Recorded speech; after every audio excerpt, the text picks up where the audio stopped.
Water as a universal solvent.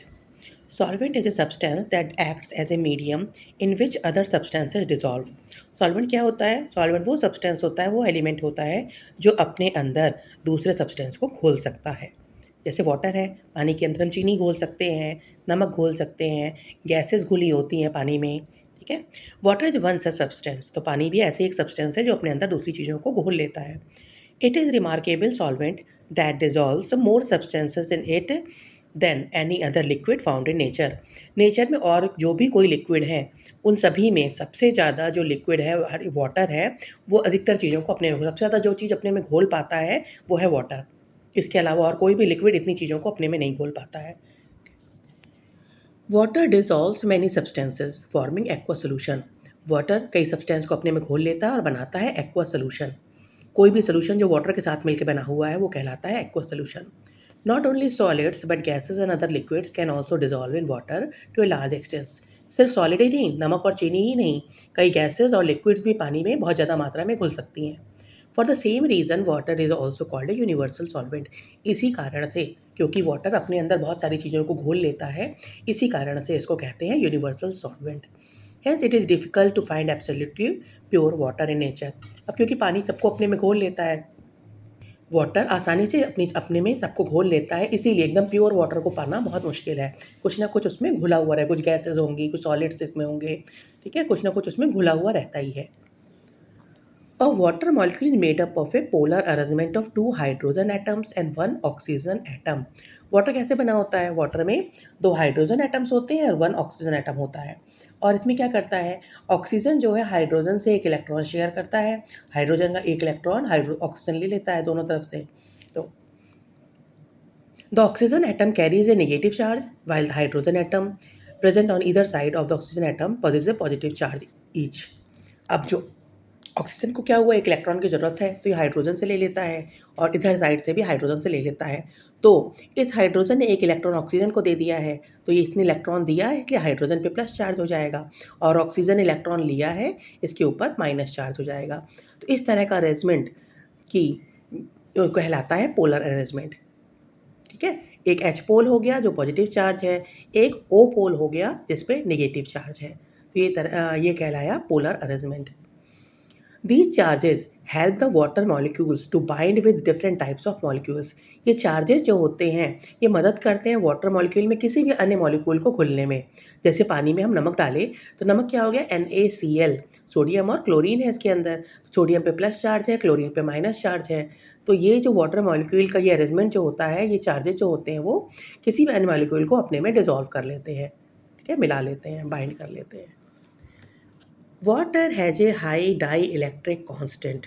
Water का dielectric constant बहुत ज़्यादा होता है। डाई इलेक्ट्रिक कांस्टेंट हम आगे की क्लासेस में पढ़ेंगे अच्छे से। अभी इस समय ये समझें कि डाई इलेक्ट्रिक कांस्टेंट का मतलब क्या हुआ।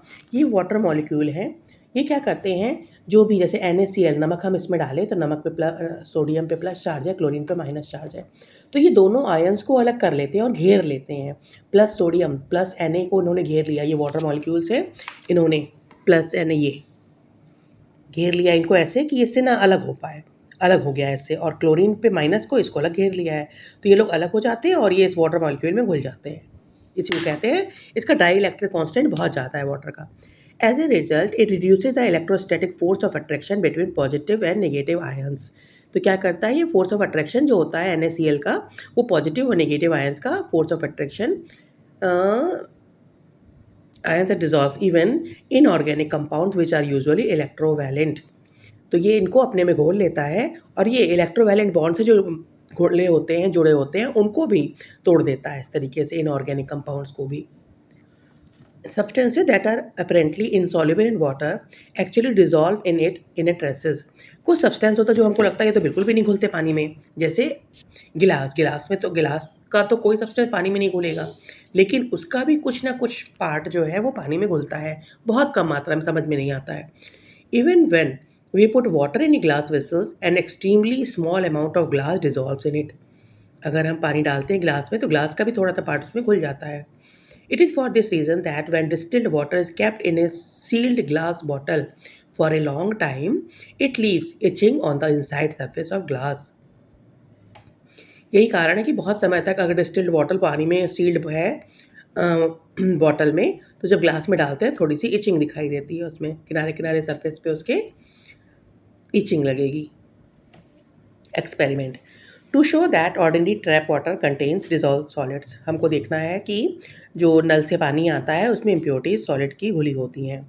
क्या किए, एक हम ये वॉच ग्लास ले लिए, ये वॉच ग्लास है, इसमें नल का पानी भर दिए, और ये बीकर है, बीकर में पानी भरे और इसको गर्म किए, इस बीकर को नीचे से गर्म किए।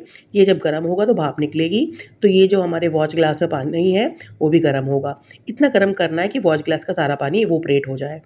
जब बाद में ठंडा करेंगे और लाइट में देखेंगे तो हमको कॉन्सेंट्रिक सर्कल्स दिखेंगे ऐसे। जैसे पानी हम हटाते हैं तो क्या होता है, कभी कभी पानी खत्म हो जाता है तो ऐसे दिखता है ना, कहाँ जहाँ पर पानी गिरा होता है सूख जाता है।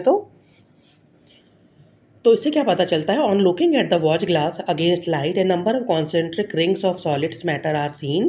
These are the dissolve solid left behind after evaporation of water. पानी पूरा उड़ गया है ऑपरेशन, तो उसके बाद जो सॉलिड जिसमें घुला हुआ था वो दिखा रहा है ये। Tap water, river water and well water contain dissolved solids, but rain water and distilled water do not contain dissolved solids. Tap water होता है, नदी का पानी है या कुएं का पानी है, इसमें तो सॉलिड खुले होते हैं, लेकिन जो रेन वाटर होता है और डिस्टिल्ड वाटर तो बनाया ही जाता है साफ पानी, इसमें नहीं होते हैं डिजॉल्व सॉलिड्स, इसलिए इसमें कॉन्सेंट्रिक रिंग्स नहीं पाई जाती हैं। इंपॉर्टेंस क्या है ये जो डिजॉल्व इम्प्योरिटी जिसमें घुली होती हैं, सॉल्ट वगैरह जो घुले होते हैं, तो salt and minerals are essential for growth and development of plant. Plant को बढ़ने के लिए, उसके ग्रोथ के लिए ज़रूरी है ये सॉल्ट और मिनरल, और यही टेस्ट देता है वाटर को। पानी कहते हैं हम लोग, कभी कभी बड़ा मीठा लग रहा है कुएं का पानी या नल का इसका पानी, हैंडपम्प का पानी मीठा लग रहा है, तो उसमें डिजॉल्व इम्प्योरिटीज़ होती हैं, इस कारण वो हमको मीठा लगता है। They supply the essential minerals needed by our body.